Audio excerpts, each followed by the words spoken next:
Hello everyone, कैसे हैं आप सभी। मैं अर्पित धीमान आपका मैथ्स टीचर लेकर आए हैं। आज हम आपके लिए 9th क्लास का सिलेबस हम डिस्कस करेंगे कि कौन से आपके लिए न्यू चैप्टर होने वाले हैं और कौन से चैप्टर आपके लिए प्रीवियस क्लास से रिलेटेड होने वाले हैं।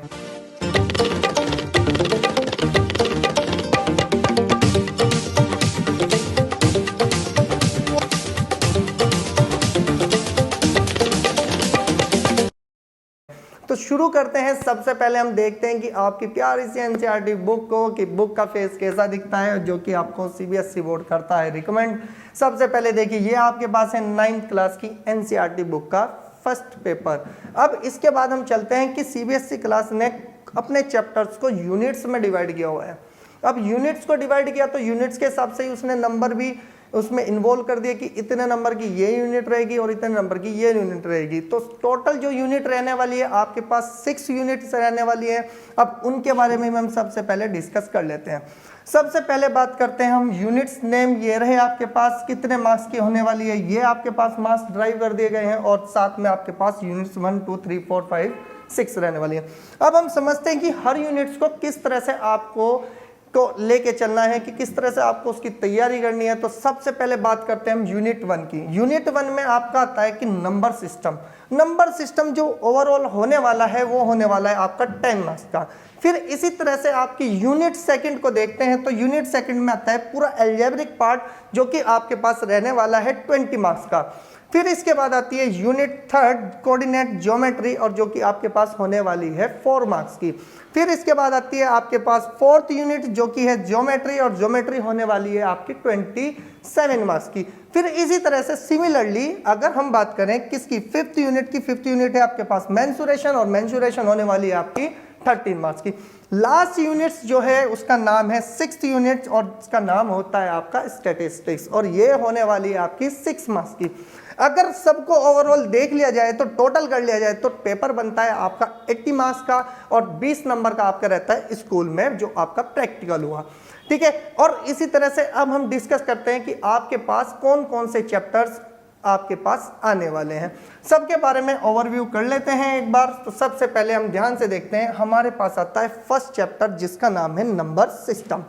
नंबर सिस्टम आपके लिए कोई भी नया चैप्टर नहीं है। आप 6th class 7th class 8th class में इसके बारे में पढ़ चुके हैं।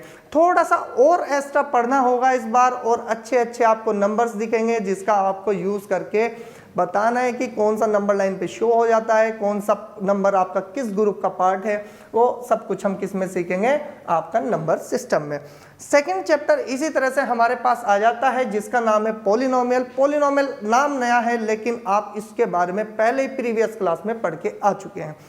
पॉलिनोमियल चैप्टर में आप सीखेंगे कुछ आइडेंटिटीज जो कि आपकी 9th क्लास से 10th क्लास में यूज होगी, 11th में भी यूज होगी, 12th में भी यूज होगी। और आपको बता दूं, आगे चलने के बाद आपके पास फिजिक्स और केमिस्ट्री सब जगह इन आइडेंटिटीज का होगा यूज। तो इसलिए चैप्टर को पढ़ना है हमें अच्छे से, तैयारी करके चलनी है हमें नेक्स्ट लेवल की। और इसी के साथ आता है हमारे पास थर्ड चैप्टर जिसका नाम है कोऑर्डिनेट ज्योमेट्री।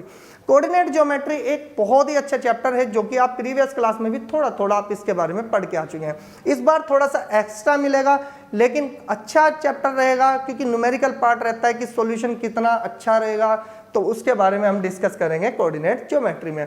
फिर नेक्स्ट आता है आपके पास लीनियर इक्वेशन इन 2 वेरिएबल्स। देखो आपके पास जो ये चैप्टर है ये आप प्रीवियस क्लास में भी पढ़ के आ चुके हैं, लेकिन बस वहां पे क्या चेंज था कि आपके पास ओनली वो 1 वेरिएबल का लीनियर इक्वेशन थी, तो आप वहां पे कुछ सॉल्यूशन निकालते थे। तो अब आपके पास हो चुके हैं 2 वेरिएबल्स की। 2 वेरिएबल्स का मतलब क्या होगा कि आपको देखना है कि डेली लाइफ में उसका यूज कैसे होगा, उसका सॉल्यूशन कैसे बनाया जाएगा, उसका सॉल्यूशन आप कैसे आप उसको ग्राफ पे डिनोट करेंगे, वो सब हम सीखेंगे इस चैप्टर्स में। आसान चैप्टर हैं, बस चलते रहेंगे अपने साथ साथ करते करते। इसके बाद आता है introduction to Euclid geometry. Euclid geometry आपके लिए कुछ नया सा टॉपिक लगता ही होगा, लेकिन यह बताता है कि आपके पास ज्योमेट्री को किस तरह से आपका विस्तार हुआ, कह सकते हैं कि किस तरह से आप इसकी हिस्ट्री पढ़ सकते हैं कि कहां से चला, किस तरह से हिस्ट्री बन पाई, और इनिशियल पॉइंट से टर्मिनल पॉइंट तक की हिस्ट्री सब कुछ कौन बताता है, आपके पास यूक्लिड ज्योमेट्री। इसके बाद आएगा आपके पास चैप्टर लाइंस एंड एंगल्स।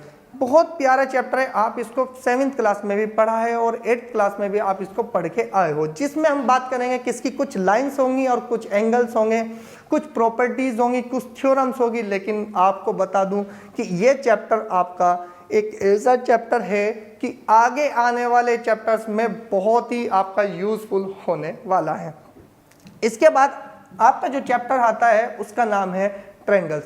देखो सबको पता है कि सर ट्रायंगल्स तो हमें पता है, आपने सिर्फ अभी तक क्या पढ़ा था कि ट्रायंगल्स के बारे में, कि ट्रायंगल्स आपका 3 साइड और एंगल्स पे बनता है और इसकी कुछ प्रॉपर्टीज की बनना कैसे शुरू हुआ, क्या इसकी प्रॉपर्टीज थी। लेकिन अब वहां तक आपका लिमिट नहीं रहेगी, अब थोड़ी सी लिमिट को अपग्रेड कर दिया जाएगा और आप बताएंगे कि इसमें कुछ थ्योरम्स, कुछ प्रॉपर्टीज कैसे आप अप्लाई करेंगे, वो इस बार हम ट्रायंगल्स में सीखेंगे।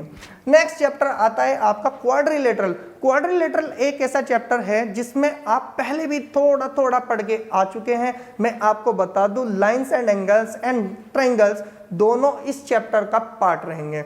अगर आपके पास lines and angles and triangles आपको अच्छे से आता है तो आप क्वाड्रिलेटरल को भी बहुत आसानी से सोल्व कर पाएंगे।